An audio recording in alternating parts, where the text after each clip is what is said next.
नमस्कार, बहुत स्वागत है आपका। मैं हूं आपके साथ नेहा दुबे। कांग्रेस ने भ्रष्टाचार के मसले पर केंद्र सरकार पर पलटवार किया। कांग्रेस ने बीजेपी सरकार के खिलाफ ब्लैक पेपर जारी किया है, जिसमें महंगाई, बेरोजगारी, सामाजिक न्याय, किसान और कई अन्य विषयों पर सरकार की विफलताओं का जिक्र किया है। पार्टी अध्यक्ष मल्लिकार्जुन खड़गे ने यह ब्लैक पेपर जारी किया। पार्टी ने इसे 10 साल अन्याय काल नाम दिया है और उन्होंने सरकार और प्रधानमंत्री नरेंद्र मोदी पर उनकी विफलताएं छिपाने का आरोप लगाया है और कहा है कि ऐसे में सरकार के खिलाफ ब्लैक पेपर लाने का फैसला किया गया। कांग्रेस ने ये ब्लैक पेपर ऐसे समय में जारी किया जब एनडीए के 10 साल के कार्यकाल पर एक श्वेत पत्र आज ही जारी किया गया है।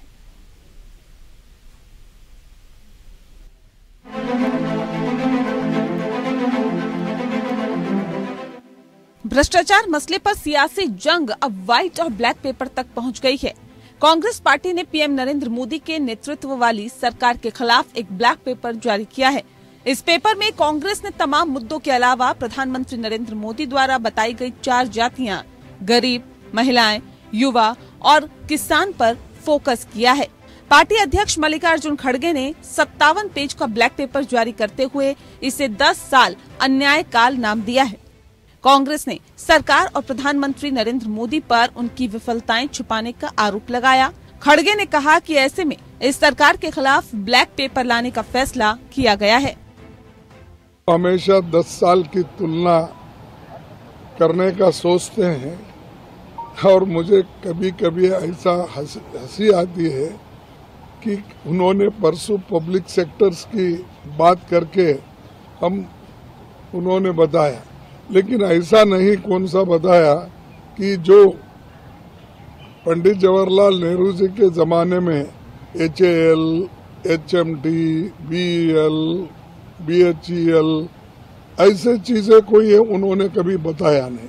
वो कौन से हैं उनके जमाने में पब्लिक सेक्टर्स, कितने लोगों को एम्प्लॉयमेंट मिला, कितने लोगों को अच्छी नौकरी मिली, ये उन्होंने कभी नहीं बताया। कांग्रेस ने ये ब्लैक पेपर ऐसे समय जारी किया जब केंद्र सरकार ने यूपीए के 10 साल के कार्यकाल पर एक श्वेत पत्र जारी करने की घोषणा की है। कांग्रेस ने अपने इस ब्लैक पेपर में मोदी सरकार के 10 साल में युवाओं, महिलाओं, किसानों, अल्पसंख्यकों और श्रमिकों पर हुए अन्याय का जिक्र किया है। कभी कभी फैशन परेड का भी हमने दृश्य देखा। काले कपड़ों में सदन को फैशन शो का भी लाभ मिला। तो ऐसी विविधताओं के अनुभव के बीच हमारा कार्यकाल बीता और मैं तो अब खड़गे जी आ गए हैं तो मेरा एक धर्म तो निभाना ही पड़ता है मुझे। कभी कभी कुछ काम इतने अच्छे होते हैं जो बहुत लंबे समय तक उपयोगी होते हैं। कांग्रेस ने आंकड़े प्रस्तुत करते हुए कहा कि बीजेपी के इस काल में बेरोजगारी 45 वर्षों में सबसे अधिक पहुंच गई है। 2012 में बेरोजगारी 1 करोड़ थी, जो 2022 में बढ़कर लगभग 4 करोड़ पहुंच गई है। 10 लाख स्वीकृत पद खाली पड़े हैं। ग्रेजुएट और पोस्ट ग्रेजुएट के मामलों में बेरोजगारी दर लगभग 33% है। हर 3 में से 1 युवा नौकरी की तलाश कर रहा है। हर घंटे 2 बेरोजगार आत्महत्या कर रहे हैं।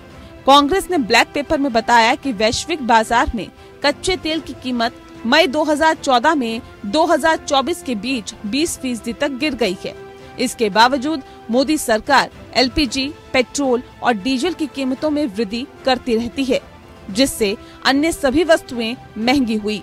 भारत में 2022 में कुल 31,516 बलात्कार के मामले दर्ज किए गए हैं।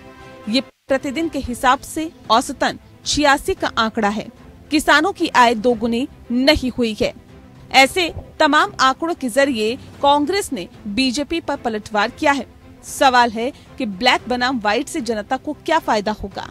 बहरहाल चुनाव के वक्त आंकड़ों और आरोपों का इस्तेमाल करके एक दूसरे का हिसाब पूरा करने का सिलसिला बदस्तूर जारी है। Bureau report, APN।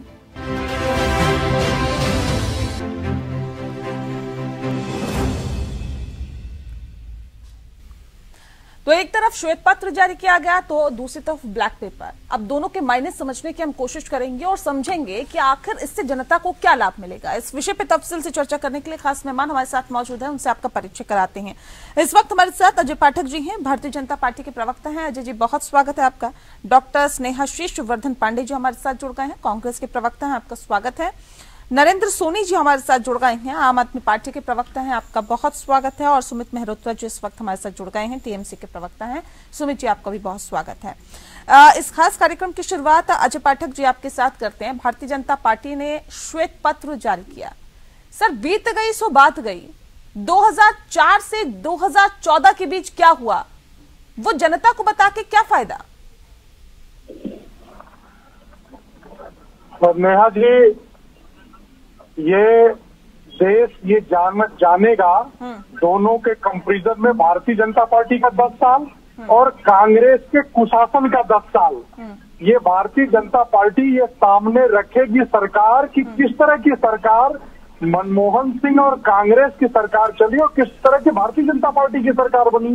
इस देश के लोगों को जानने का ये हक है कि दोनों सरकारों में फर्क क्या रहा, किस तरह की सरकारें चली, किस तरह के उनके कार्यकाल में किस तरह की चीजें सिर्फ और सिर्फ 10 साल चलती रही। कभी राजा चले गए जेल, कभी रानी जेल चली गई, कभी कोयला घोटाला हुआ, कभी 2G 4G सब सिर्फ पानी से लेकर के जहाज तक, जहाज से लेकर के बाकी चीजों तक, और जहां सेना को हथियार देने की बात आई उसको लटका करके रखना, बाकी चीजों पे आर्थिक नीतियां वैसे की वैसे समाप्त हो गई।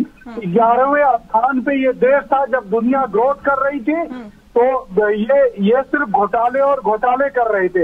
इस देश को वो 10 साल जानने का हक है कि हमारी सरकार ने क्या किया 10 साल तक और कांग्रेस की सरकार ने वो 10 साल तक क्या किया। इन दोनों का कंपैरिजन इस देश की जनता चुनाव में करेगी और उसी आधार पे लोग इस देश में चुनेंगे कि कौन इस देश के लिए उपयोगी है। ठीक है, लेकिन आपने श्वेत पत्र जारी किया, यहाँ पे तो ब्लैक पेपर भी जारी हो गया सर। वो बता रहे हैं कि आपने जो वायदे किए वो वायदे पूरे नहीं किए।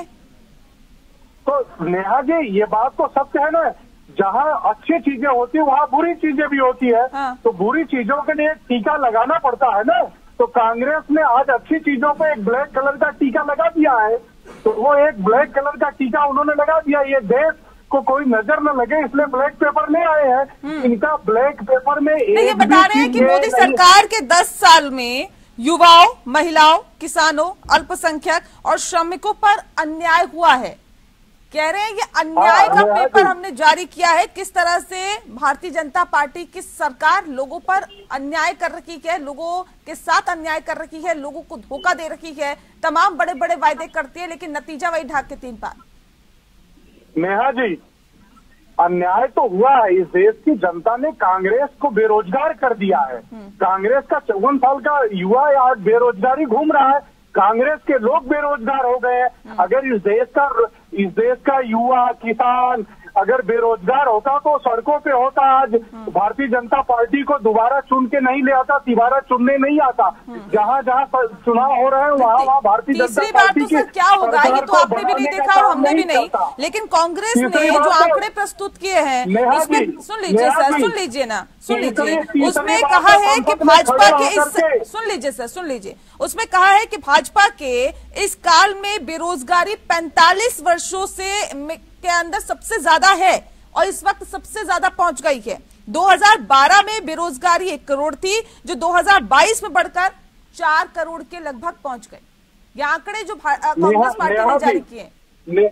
नेहा जी, ये कांग्रेस पार्टी के अपने आंकड़े हैं। अपने जो बेरोजगार लोग हैं, कांग्रेस पार्टी के जो बेरोजगार लोग हैं, उनके हिसाब से ये आंकड़े बनाए हैं, उन्हीं के हिसाब से इन्होंने जारी किया है। ठीक है। ये देश ये देश ये जानता है। और इनके राष्ट्रीय अध्यक्ष तो खुद खड़े होकर के कह रहे हैं कि भारतीय संसद में खड़े होकर के कह रहे हैं राष्ट्रीय अध्यक्ष इनके कि इस बार भारतीय जनता पार्टी 400 के पार जाएगी। जब उनको ये विश्वास है तो देश की जनता को तो विश्वास होगा ही।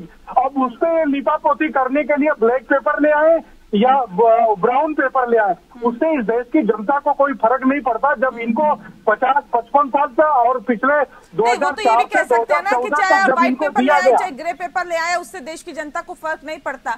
वही तो मेरा सवाल है कि श्वेत पेपर जारी करने का मतलब क्या है? अगर आप श्वेत पत्र जारी कर रहे हैं, वो ब्लैक पेपर जारी कर रहे हैं, लेकिन जनता को क्या मिलेगा सर? सवाल तो इसी बात को लेकर है ना। ठीक है, पांडे जी का मैं आती हूँ सर, आती हूँ।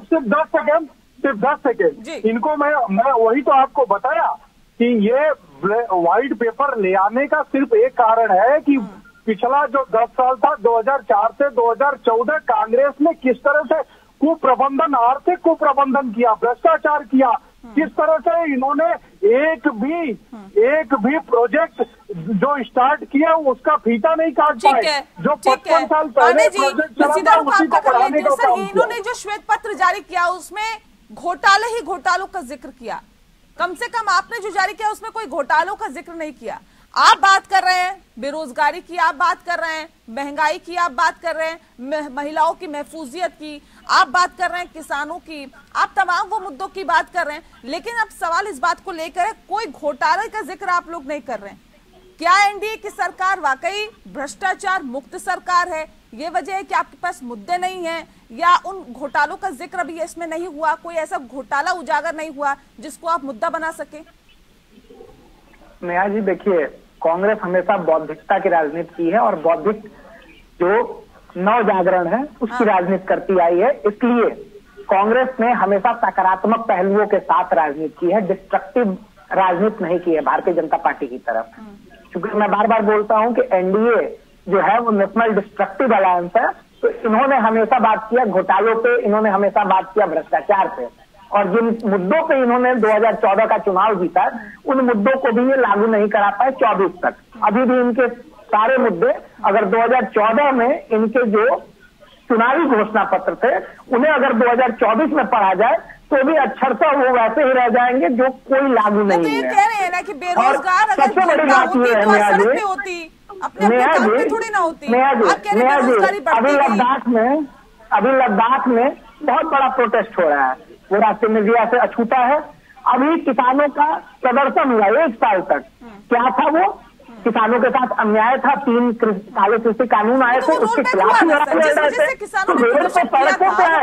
आज बिहार में रेलवे के नाम पे नौकरियां मांगने के लिए युवा सड़कों पे आए, किस तरीके से उन पे FIR होता था आपको भी याद है। यहाँ देखिए सबसे बड़ी दिक्कत क्या है कि कांग्रेस ने हमेशा बौद्धिक राजनीति की है, और दिक्कत यहाँ पे क्या है कि भारतीय जनता पार्टी के लोग जो ग्रेजुएट और पोस्ट ग्रेजुएट को कहते हैं कि पकौड़े बेचो वो भी रोजगार है, ठेला का दुकान लगा लो वो भी रोजगार है। और ये लोग बताते हैं, आंकड़े आप पेश कर रहे हैं, अगर आप ये ब्लैक पेपर जारी कर रहे हैं तो इसमें कौन से आंकड़े हैं? कह रहे हैं आपके आंकड़े हैं, कांग्रेस पार्टी के आंकड़े हो सकते हैं, ये कोई ऐसे औपचारिक आंकड़े नहीं है जिसको आप आधार बना सके। नेहा जी इन्होंने अभी बड़े वैज्ञानिक तरीके से बोल दिया कि ये 3 करोड़ जो आंकड़े हैं वो कांग्रेस के आंकड़े हैं। क्या ये बताना चाहेंगे कि इस देश में 140 करोड़ का जब छाती पीट के इनके मुख्यमंत्री प्रधानमंत्री कहते हैं 140 करोड़ का नेतृत्व करते हैं, तो क्या उसमें कांग्रेस पार्टी के कार्यकर्ताओं का नेतृत्व ये नहीं करते हैं राष्ट्रीय स्तर पे? क्या ये देश के नेता नहीं है? ये मान लें कि ये बीजेपी के प्रधानमंत्री है, मान देश के प्रधानमंत्री नहीं है, विदेशों में जाते हैं तो बताया करें कि मैं भारतीय जनता पार्टी का प्रधानमंत्री हूं ना कि भारत का प्रधानमंत्री हूं। आप सोचिए, आप कांग्रेस ने डिबेट में कि ये बताइए कि ये आंकड़े हुए हैं कि नहीं हुए हैं। हमने आंकड़े पेश किए हैं, हमने पूरे आधिकारिक तौर पे पूरे डाटा के साथ पेश किया है। हमने पेट्रोल की कीमत, तेल की कीमत, खाद्य पदार्थ की कीमत, सबका डाटा हमने दिया है। इसे स्वीकार करिए भारतीय जनता पार्टी, ये गलत है, ये आंकड़े गलत है, क्योंकि तेल आप भी भरवाती होंगी, पेट्रोल तेल आप भी भरवाती होंगी गाड़ियों में, नरेंद्र सोनी जी गाड़ी में घूम रहे हैं। इस ब्लैक पेपर और श्वेत पत्र को देखिए नेहा जी, भारतीय जनता पार्टी बड़ी चालाकी से अपने कामों को बताने की बजाय दूसरे की नाकामियों को दिखाने में लगी हुई है। जबकि 10 सालों से आप लोग राज कर रहे हैं, 10 सालों से भारतीय जनता पार्टी की सरकार है। 20 साल पहले देश में क्या हुआ, क्या आया, क्या गया, जनता उस पे नहीं है। भाई पहले कुछ कमी रही होगी तभी तो जनता ने 10 साल पहले आपको मौका दिया ना। 2014 में आपको मौका दिया। तो अब आपको बताना पड़ेगा कि आपने 10 सालों में क्या किया। आप काम नहीं बता पा रहे हैं, आप महंगाई कंट्रोल नहीं कर पा रहे हैं, किसान आज फिर दिल्ली और नोएडा के बॉर्डर पे बैठे हुए हैं, उनकी आप नहीं सुन रहे हैं, आप युवाओं को रोजगार दे नहीं पा रहे हैं, उनकी आप सुन नहीं रहे हैं। आपने पूरा देश को कई 20 साल पीछे धकेल दिया। आपने ऐसे ऐसे फैसले लिए, आपने जीएसटी का फैसला लिया जो आज तक व्यापारियों को समझ नहीं आया। आपने अग्निवीर जैसी स्कीम लेकर आए जो युवाओं को आज तक समझ में नहीं आया। आपने देश को के किसानों को काले कानून दे दिए, बाद में 1 साल पल्ला झाड़ा कि हमसे गलती हो गई। तो ऐसे देश चला रहे हैं आप लोग। और जो भी आपके खिलाफ, जो भी आपकी पोल खोलने का प्रयास करता है उसके पास आप ठीक है। देखिए ये बात तो सही है जो सोनी जी बात उठा रहे हैं अजय जी, ये बात तो सही है कि अगर आप दूसरों की नाकामियों को उठाकर वाहवाही लूटने की कोशिश कर रहे हैं तो जनता तो समझदार है ना सर। इन 10 सालों में क्या काम किया उसका रिपोर्ट कार्ड देते तो क्या नहीं लगता कि ज्यादा बेनिफिशियल लाभदायक होता आपके लिए? सारा रिपोर्ट कार्ड आज देश के सामने उपलब्ध है। इस देश में बताने की जरूरत आप लोगों को क्यों आ पड़ी? ये बताने की जरूरत इसलिए पड़ती है नेहा जी कि ये लोग जो झूठ का प्रचार करते हैं, ये लोग झूठ का जो प्रचार करते हैं कि भारतीय जनता पार्टी की सरकार ने कुछ भी नहीं किया इस देश में। भारतीय जनता पार्टी की सरकार ने यहाँ कुछ भी नहीं किया पूरे देश के अंदर। इसलिए सारी चीजें ले आनी पड़ती है, बतानी पड़ती है कि आपके समय में क्या था और हमारे समय में क्या था। हम तो डंके की चोट पे कहते हैं कि आइए और आप इस पे आप इन मुद्दों पे सड़क पे आइए, सड़क पे आकर के वो करिए। अच्छा ये बताइए, आपने नहीं कहा था कि किसानों की आय दोगुनी हो जाएगी 2022 तक? हमने कहा था भारतीय जनता पार्टी की सरकार ने ही ये लागू किया। जो स्वामीनाथन आयोग था कांग्रेस ने उठा करके कूड़े में डाल दिया था स्वामीनाथन आयोग की रिपोर्ट को। भारतीय जनता पार्टी की सरकार ने ही स्वामीनाथन आयोग को लागू किया और उसी से आज किसान खुश है। नहीं तो किसान अगर भारतीय जनता पार्टी की सरकार से नाराज होते तो सड़कों पे रहते, और वही किसान मध्य प्रदेश, छत्तीसगढ़ और राजस्थान में भारतीय जनता पार्टी की सरकार नहीं बनाते। 2019 में भारतीय जनता पार्टी को 303 सीटें नहीं देते, वो भारतीय जनता पार्टी को निकाल के बाहर करते, कांग्रेस को इस स्थिति में नहीं पहुंचाते। भारतीय जनता पार्टी के एक वादे किसान क्या कर रहे हैं क्या नहीं कर रहे हैं हमारे सामने है। किसानों ने आत्महत्या करना बंद कर दिया क्या? किसान जो है कर्ज मुक्त हो गए क्या? युवाओं को नौकरी मिल गई है क्या? महंगाई देश में कम हो गई क्या सर? महिलाएं महफूज है क्या? हो रही है, ये सभी चीजें हो रही है। तभी 10 साल के रिपोर्ट कार्ड में अगर आप जनता के सामने 10 साल का रिपोर्ट कार्ड रखेंगे तो उनमें ये तमाम चीजों का जिक्र करेंगे या नहीं करेंगे? 100% कर रहे हैं। हमने बताया है कि हमने क्या क्या किया है, क्या चीजें कर रहे हैं, सब चीजें हम लेकर के जा रहे हैं। हम ऐसे थोड़ी हवा में कोई चीज लेकर के जा रहे हैं। हमने किसान के लिए क्या किया, बेरोजगारी के लिए क्या किया। आज 17 करोड़ लोग, आज के समय में 17 करोड़ लोग सिर्फ एक योजना में स्टार्टअप इंडिया के अंदर उन्होंने लोन लिया। 17 करोड़ लोन लेकर के अगर अपना कारखाना लगाते, अपना काम चालू करते हैं, अगर एक आदमी 2 लोगों को नौकरी देता है तो 34 करोड़ लोगों को नौकरी देता है। जबकि माना जाता है एक आंकड़ा आया है कि जो स्टार्टअप हुए हैं उसमें से 15 करोड़ लोगों ने 4 लोगों को नौकरी दिया। तो आप उसका हिसाब लगा लीजिए कि 15 करोड़ लोगों ने अगर 4 लोगों को नौकरी दिया।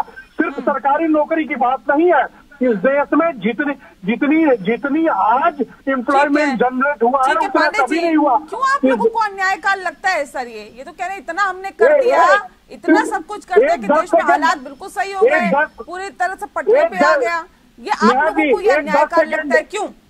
ठीक है सर, लौटते देखिए क्या है, अभी डंके के चोट पे बोल रहे थे कि स्वामीनाथन आयोग ने का गठन किसने किया था, इनसे पूछ दीजिए, परेशान हो जाएंगे। अभी स्वामीनाथन आयोग का गठन जब केंद्र की यूपीए सरकार ने 2004 में की थी तो किसके लिए की थी? किसानों के लिए की थी। स्वामीनाथन आयोग को अगर ये डिट्टो लागू करा दिए रहते तो आज किसान क्यों दिल्ली के पेरिफेरल पे खड़े हैं अभी भी, क्यों खड़े हैं? एमएसपी पे क्यों नहीं ये लोग दे पा रहे हैं सरकार को? सरकार क्यों नहीं दे पा रही है किसानों को एमएसपी? क्यों नहीं वो जो फार्मूला था 50% वाला C2+ वाला वो क्यों नहीं कर पा रही है लागू? लेकिन दिक्कत यहाँ पे ये है कि चूंकि इन लोगों के साथ क्या है कि मैंने बोला है ना कि ये बौद्धिक कंगाल लोगों की जमात है भारतीय जनता पार्टी, और ये बौद्धिक कंगाल लोगों के साथ दिक्कत क्या है कि ये लोग डिस्ट्रक्टिव में ज्यादा दिमाग लगाते हैं, कंस्ट्रक्टिव में कम। और बार बार मैं कहना चाहूंगा कि आपने 10 सालों में क्या किया? आपने हिंदू मुस्लिम को लड़ाया, 4 से 11 एमएलए को तोड़ा, सरकारें गिराई, उसके अलावा क्या किया? आदिवासियों के साथ अन्याय करने वाले अडानी को अपने बोर्ड में बिठाया, उसके बाद आपने नीरव मोदी को भगाया, आपने तमाम वैसे लोगों को भगाया, माल्या को भगाया जो आम लोगों की जमा पूंजी को हमारी सरकारी बैंकों से लोन ले रहे थे, उनका पैसा लेके आप भगवा दिए उनको और उनसे ले लिए डोनेशन। आपको भी याद होगा कि किस तरीके से ये लोग काले धन से भी कर रहे थे और कैसे परसेंटेज सेट किया जाता था, 30% दे दो और काला धन को ओरिजिनल बना लो, 1 नंबर का बना लो। सबको याद है, इस देश में सबको याद है। जो चीजें आप कंट्रोल कर सकते थे, आप पेट्रोलियम पदार्थों का दाम कंट्रोल कर सकते थे, आटा, चीनी, दाल, इसकी प्राइस को कंट्रोल कर सकते थे, आपने तो वो भी नहीं किया। आपने किसानों को छला, आपने युवाओं को छला, आपने पढ़े लिखे युवाओं को छला, आपने श्रमिकों को छला, किसको नहीं छला? महिलाओं को छला भाई। इससे ज्यादा क्या कहा जाएगा? इनके पास तो ऐसे ऐसे बलात्कारियों को ये लोग महिमा मंडित करते हैं। नहीं, ये तो कह रहे हैं कि 10 साल को अगर आप देखेंगे, इसकी तुलना करेंगे तो हमारे 10 साल तो फार बेटर रहे, बहुत ज्यादा अच्छे रहे।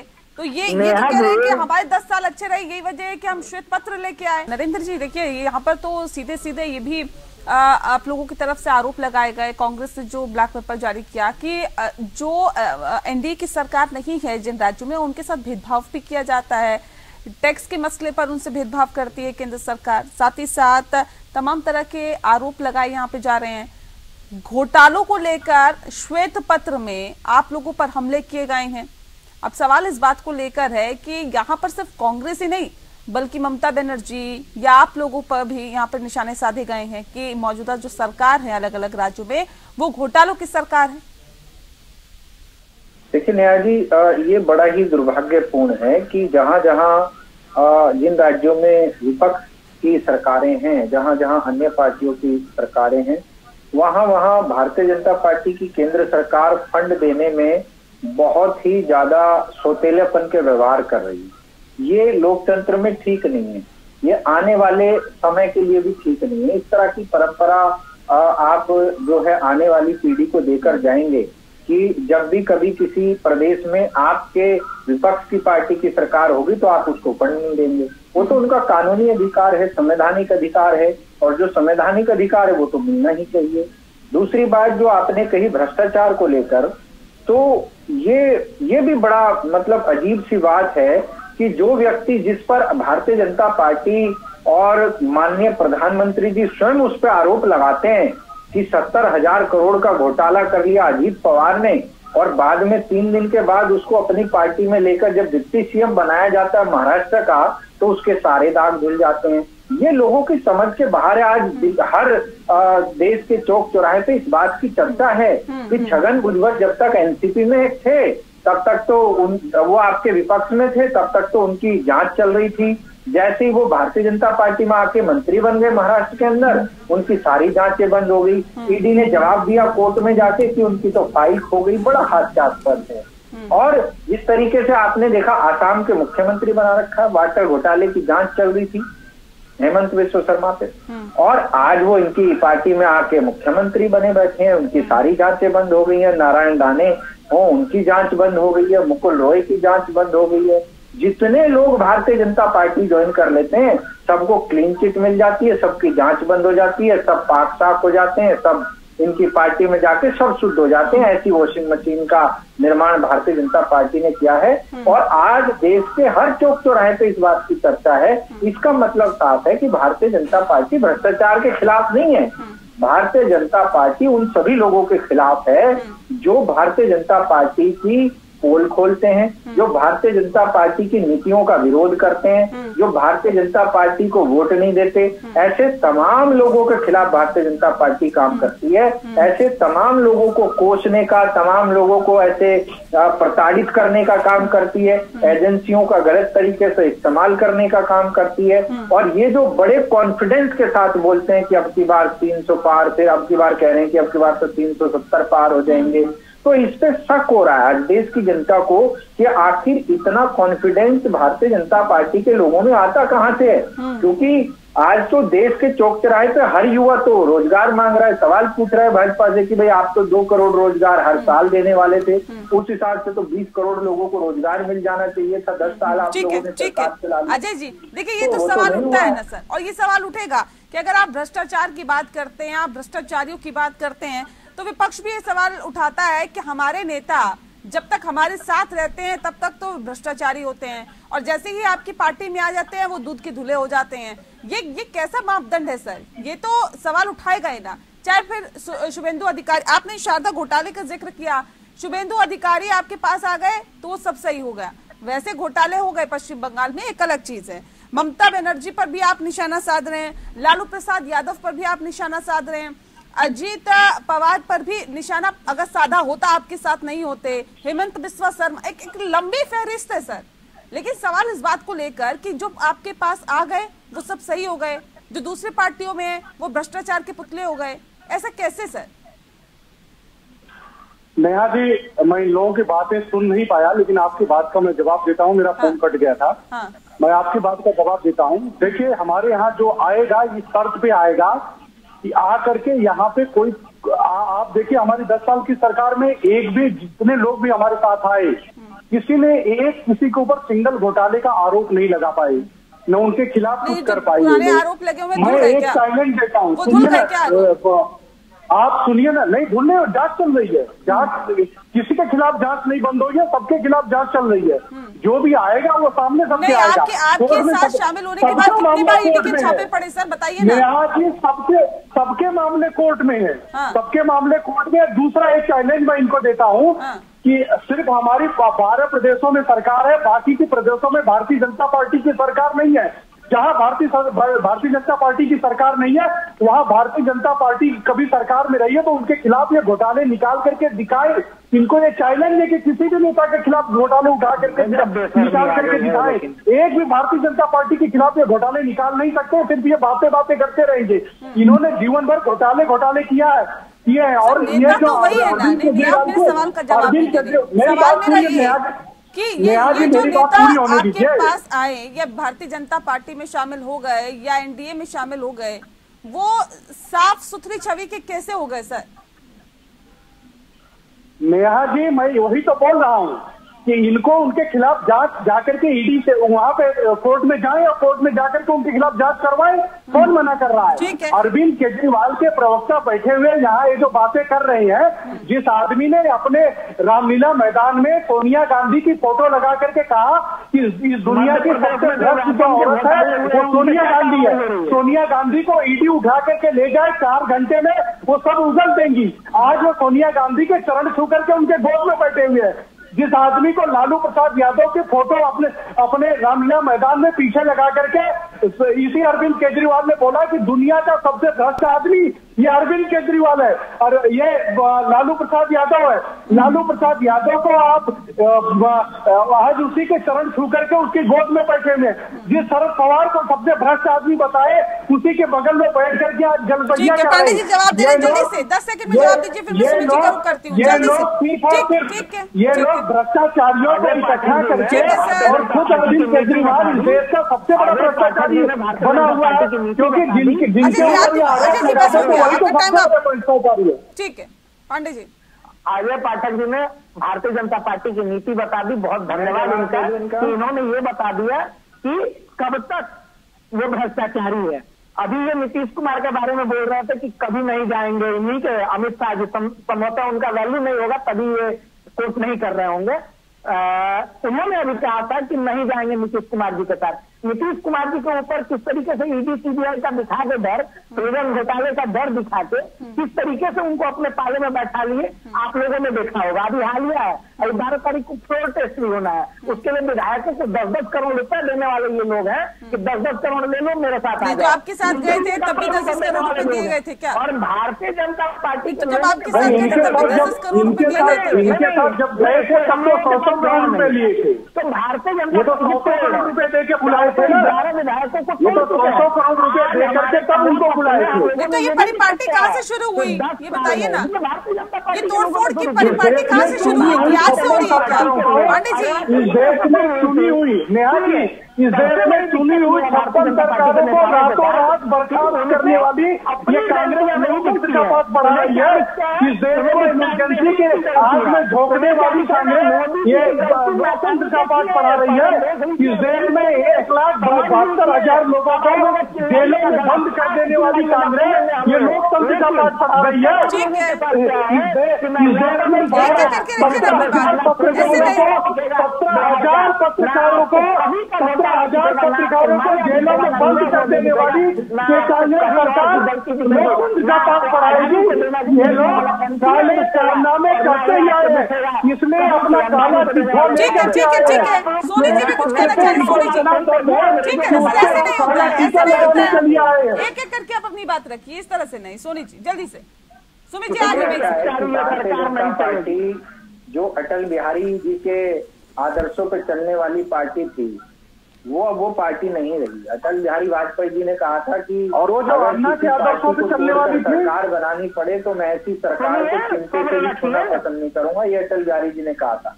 और आज मोदी जी कह रहे हैं कि दूसरी पार्टियों को तोड़कर ही जो सरकार बनाए वही सबसे बढ़िया पार्टी होती है।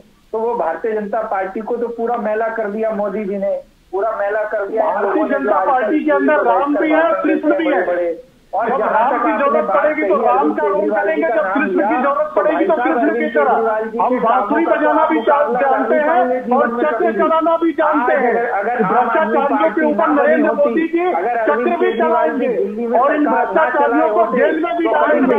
आज अरविंद केजरीवाल कहाँ पर भागेगा? आज अरविंद केजरीवाल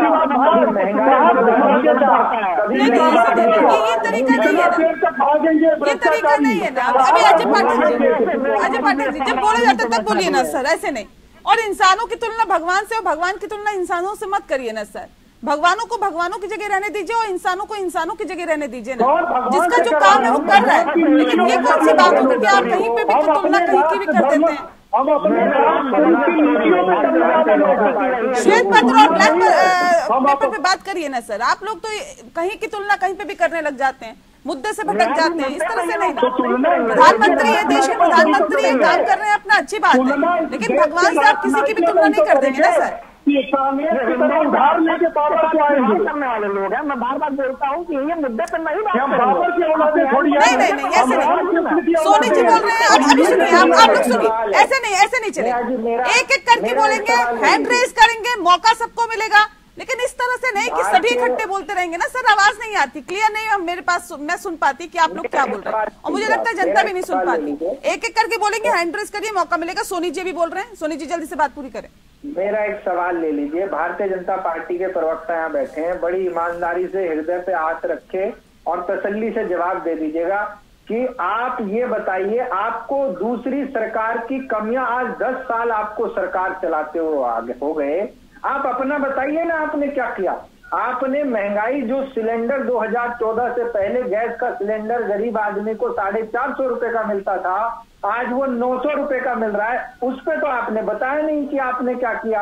आप बताइए ना कि आपने 2 करोड़ रोजगार देने का वादा किया था, उसका क्या हुआ? उसका नहीं आप बता रहे हैं कि आपने रोजगार कितना दिया। आपने कहा था किसानों की आय 2022 तक हम दुगनी कर देंगे। किसानों को आय दुगनी तो छोड़िए, आप एमएसपी तक नहीं दे पा रहे हैं। आप ये बता दीजिए। आपने शिक्षा पे काम करने की तो कभी बात ना की थी, ना करेंगे, ना शिक्षा पे आप कभी जवाब देते हैं। जब कभी स्कूल पे और शिक्षा पे बात करनी होती है तो एक आर्टिफिशियल कमरा बनाते हैं और वहां पे जाके क्लासरूम में जाके फोटो खिंचा लिया जाता है कि ये हमने स्कूल बनाया है। आज दिल्ली के माननीय मुख्यमंत्री हर एक दिन एक नए स्कूल का उद्घाटन कर रहे हैं। आप बताइए शिक्षा पे क्या कर रहे हैं, आप बताइए स्वास्थ्य पे क्या कर रहे हैं, काम की बात कीजिए, राजनीति की फलाने की ये बात। स्कूल बनाए हैं, डेंटिंग पेंटिंग की जा रही है या फिर कोई विदेशी मेहमान आ जाता है तो टेंट लगा दिया जाता है, वो सब भी चीजें भी सामने आती है। बहरहाल मैं आती हूँ उस पे, मैं सुमित जी का रुख कर लेती हूँ। सुमित जी, अब सवाल इस बात को लेकर भी है, देखिए अब शारदा घोटाले का जिक्र किया है और ये कहा है कि शारदा घोटाला, जमीन घोटाला, तमाम घोटाले पश्चिम बंगाल की सरकार ने किए, लेकिन ऐसे कई नेता हैं या ऐसे बड़े नेता हैं जो अब तो भारतीय जनता पार्टी में भी शामिल हैं। शारदा घोटाला होता है तो उसमें उन नेताओं का भी नाम होता है। अब सवाल ये कि देखिए जब घोटालों का जिक्र आता है तो क्या लगता है कि एक डेंट पड़ रहा है मौजूदा सरकार पे लोकसभा चुनाव से आने पहले? नहीं, अभी आपने बात बहुत अच्छी पूछी है, बहुत बढ़िया सवाल है। ये सवाल तो भाजपा से पूछना चाहिए था, पर कोई नहीं, भाजपा वाले शायद उसका जवाब ना दे पाए, क्योंकि आज भ्रष्टाचारियों की पार्टी एक बन चुकी है भाजपा। जो ये 14 से पहले कहते थे, मैं अभी की बात नहीं कर रहा हूँ, मैं 2014 से पहले की बात कर रहा हूँ, हमारे माननीय मोदी जी बड़ा चिल्ला करके, हर एक नेता इनकी बड़ी चिल्ला करके बातें करते थे कि आरोपी है, भ्रष्टाचारी है। क्या हुआ शुभेंदु अधिकारी का, क्या हुआ? जब आपकी पार्टी में आ जाते हैं तो वो भ्रष्टाचारी से खत्म हो जाती है। क्यों भाई? भ्रष्टाचारी तो है, आप उनके ऊपर कार्रवाई कब करेंगे? क्यों नहीं करेंगे? मुकुल राज जब आपकी पार्टी में गए और फिर वापस आ गए, आरोपी तो है ना, आपने खुद कहा था।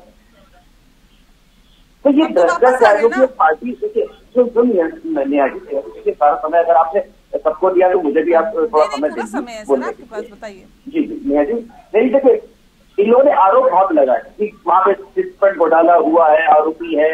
अरे भाई, शुभेंदु अधिकारी के पास तो आपने सीबीआई का दर्जा क्यों नहीं कटवाया?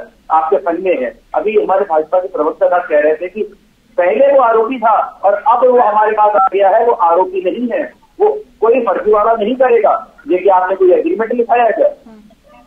कोई अगर एग्रीमेंट आपके पास है तो कौन सा घोटाला हुआ हमारे शासनकाल में या कौन से राज्यों में कौन सा घोटाला हुआ, उसका लेखा जोखा दीजिए, लगाइए आरोप, जाइए कोर्ट।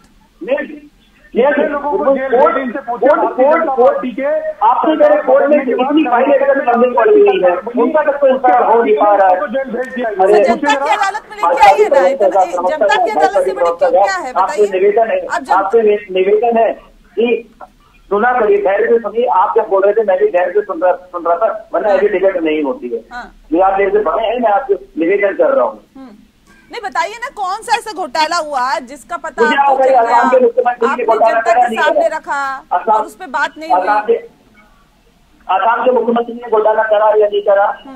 महाराष्ट्र में घोटाला हुआ नहीं हुआ 400 करोड़ रुपए का? और कर्नाटक के विधायक तो अभी भी चिल्ला रहे थे कि मेरे को पार्टी से निकालोगे, बीजेपी के विधायक है, वो कह रहे थे मेरे को पार्टी से निकालोगे, मैं 400 करोड़ रुपए का जो घोटाला हुआ है कोविड के समय का वो उजागर कर दूंगा।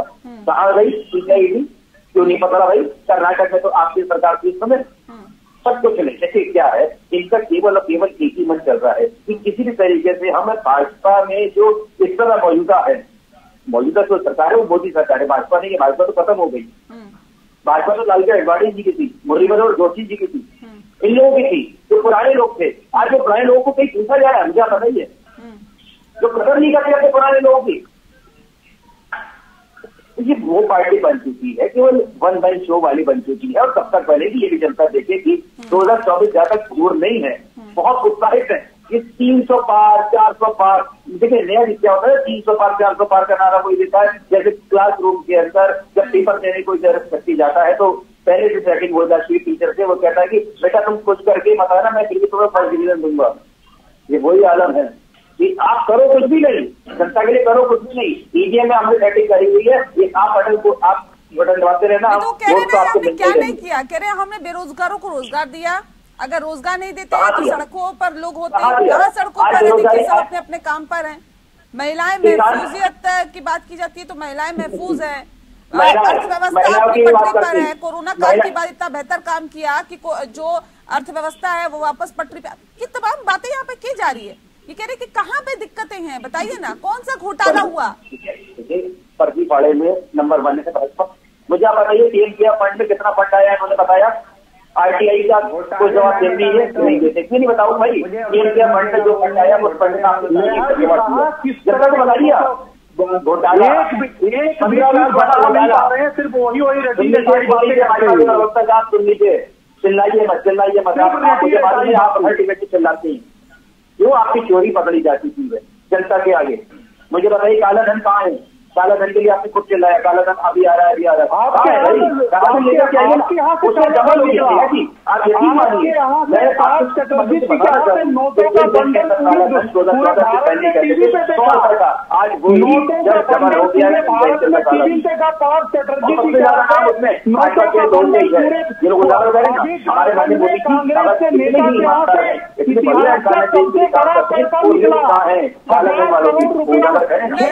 है। कांग्रेस के घर से निकला, करेंगे नहीं, कांग्रेस के राज्यसभा में करना नहीं है।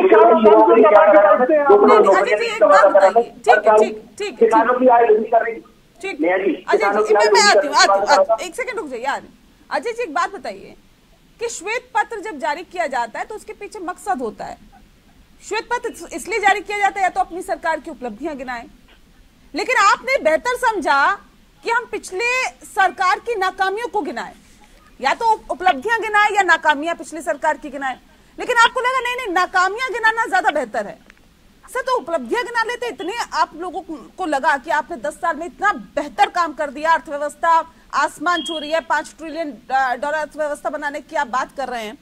आपको लग रहा है कि आपने युवाओं को इतना रोजगार दे दिया, आपको लग रहा है महंगाई तो हमने खत्म नहीं कर दी, आपको लग रहा है महिलाएं इतनी महफूजियत अपने आप को महसूस करती हैं, इतनी सुरक्षित अपने आप को महसूस करती है कि दिन रात वो बाहर निकल सकती हैं। आपको लगता है कि आपने भारत को इतना सशक्त बना दिया, वो विकसित राह पर चल रहा है, विकसित होने की राह पर। तमाम उपलब्धियां अगर आपको लगता है कि है तो फिर अपने उपलब्धियों का श्वेत पत्र जारी करते ना सर। ये 2004 से 14 का आपने क्या ये चिट्ठा जारी किया? नेहा जी, मैं आपको शुरू में ही बताया, हमने दोनों चीजें किया। हम संसद में खड़े होकर के बताए कि हमने क्या क्या किया है। राम मंदिर, मैं आपको गिना दे रहा हूँ। सर राम मंदिर आपने नहीं बनाया, इसको अपने एजेंडे में आपने रखा होगा, लेकिन आपने नहीं बनाया। ये कोर्ट के आदेश से बना, इसको सुधारिए। नहीं, ये गलत बात है, इस तरह से नहीं। भारतीय जनता पार्टी की सरकार ने बनाया, ये आपको लगता होगा 70 सालों में क्यों नहीं बन गया? आजादी के बाद क्यों नहीं बन गया?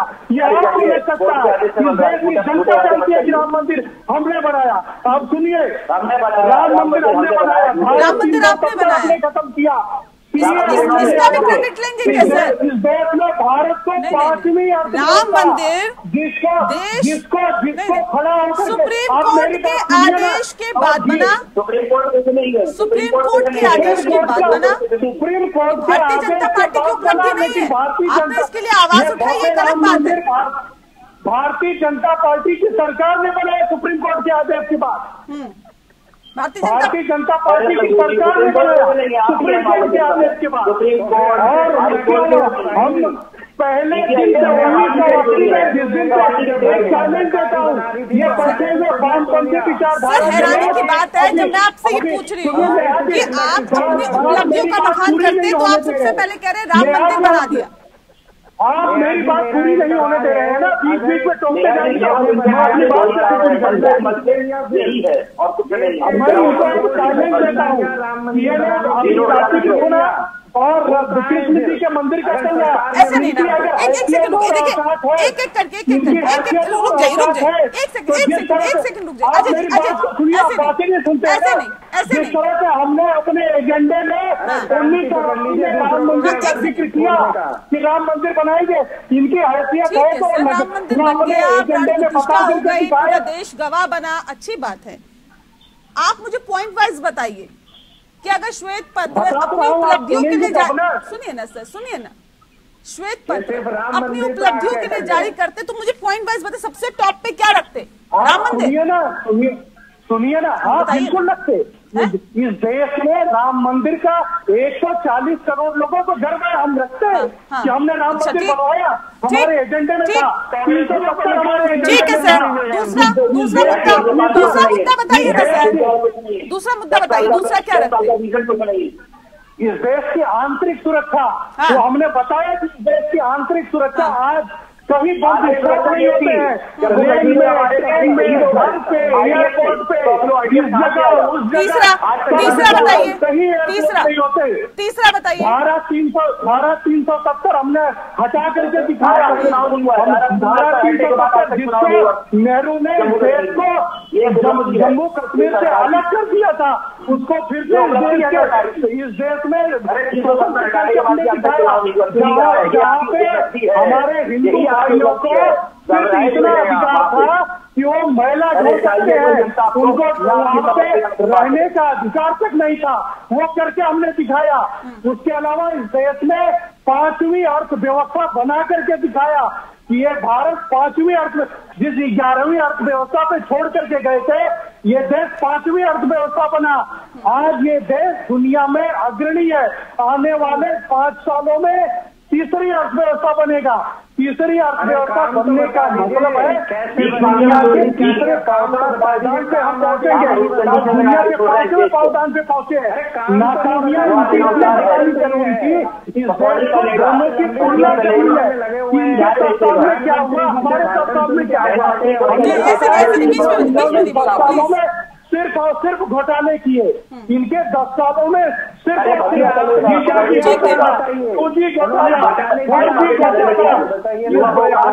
घोटाला, पाताल में घोटाला, ममता बनर्जी का घोटाला। भारतीय जनता पार्टी के ऊपर इनकी यह हैसियत नहीं है कि जहाँ जहाँ कांग्रेस की सरकारें बदली है, वहाँ 5 साल ये लोग राजस्थान में रहे, कितने लोगों को जेल भेजे। कर्नाटक में सरकार है, कितने लोगों को जेल भेजे। ये लोग लोग जनता इनको समाप्त करती जा रही है। नेहा जी, इस देश में कांग्रेस अपनी इस दुर्दशा को है। और टीएमसी की नेत्री ने तो खड़े होकर के भाषण दिया कि कांग्रेस 40 सीटें भी नहीं ले आ पाएगी। ये भारतीय जनता पार्टी नहीं, ममता बनर्जी ने इनको चैलेंज किया, ये 40 सीटें भी नहीं ले आ पाएंगे। इनके राष्ट्रीय अध्यक्ष संसद में खड़ा होकर के बोलते हैं कि भारतीय जनता पार्टी 400 सीटें ले आएगी। ये कांग्रेस के राष्ट्रीय अध्यक्ष का कॉन्फिडेंस है। आपके लिए तो अच्छी बात है ना सर, अगर बोल रहे हैं तो उसको सकारात्मक तरीके से लीजिए ना। हम तो सकारात्मक तरीके से लेकर के बोल रहे हैं, नकारात्मक तरीके से ले रहे हैं। नकारात्मक तरीके से तो कांग्रेस लेती है। लेकिन विपक्ष पूछ रहा है, काम तो गिना दो 10 साल के, 10 साल से काम तो गिना दो आप इनको जनता के आगे। आपने ये अगर बेरोजगारी होगी तो 10 साल में अगर किसान लड़ाई होते तो किसान भारतीय जनता पार्टी काम करे ही नहीं। आप जो दिल्ली में किसान आंदोलन हुआ उसके तुरंत बाद पांडे जी देखिए, इन्होंने तो अपनी उपलब्धियां गिना दी। ये कह रहे हैं कि हमने राम मंदिर बनवा दिया, हमने धारा 370 हटा दी, हमने ऐसे बहुत सारे काम कर दिए जो आज तक नहीं हुए थे। और ये काफी ज्यादा दिक्कतें थी देश में, उन दिक्कतों को हमने दूर करने का काम किया है। बाकी महंगाई, बेरोजगारी अलग मसले हैं, इनको भी दूर किया जा रहा है धीरे धीरे। इनको दूर नहीं किया जा रहा है, इनको और बढ़ाया जा रहा है। जी, मैं कहना चाह रहा था कि देखिए बड़ा अच्छा लगा इतने देर के। असल में ये लोग की ट्रेनिंग जो होती है ना नागपुर में, वो 15 मिनट के डिबेट वाली होती है। 1 घंटे में ये लोग जितना बोलेंगे हम लोगों के लिए एक बहुत अच्छा ना एंटरटेनिंग शो हो गया। और मैं चाहता हूं कि हम लोगों का समय राहुल गांधी का युवा पूरे देश में जाकर पूरे देश भर में जोकर तो राहुल गांधी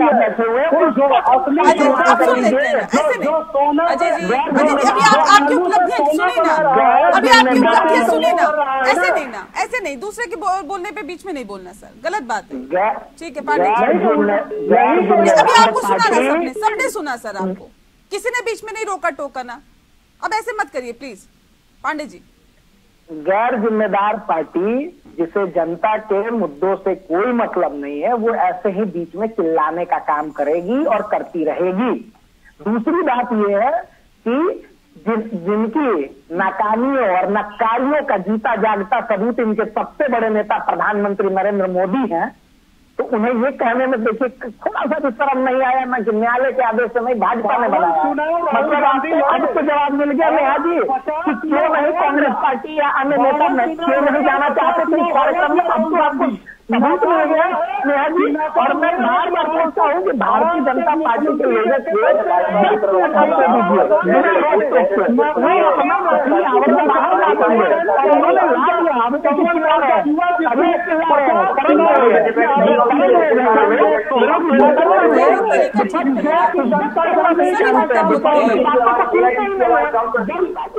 एक एक करके सर अपनी बातों को रखना चाहिए।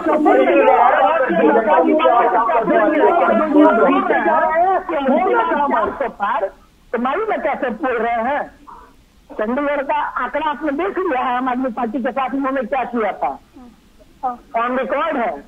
तो ये लोग आम आदमी पार्टी से किसके खिलाफ आई थी? किसी से छिपा हुआ है क्या? आम आदमी पार्टी किसके खिलाफ सत्ता में आई और कहाँ पे आई है? जहाँ जहाँ पे आपकी सरकार है वहाँ पे आम आदमी पार्टी सत्ता में आई है। इंडिया अलायंस से बात हो, सोनिया गांधी को तो सोनिया गांधी को जो भारतीय वक्त की कमी है सर, बस माफ कीजिएगा, रोक रही हूँ आप सभी का बहुत बहुत शुक्रिया हमारे साथ इस खास कार्यक्रम में शामिल होने के लिए। लोकतंत्र में फिलहाल के लिए इतना ही। नमस्कार।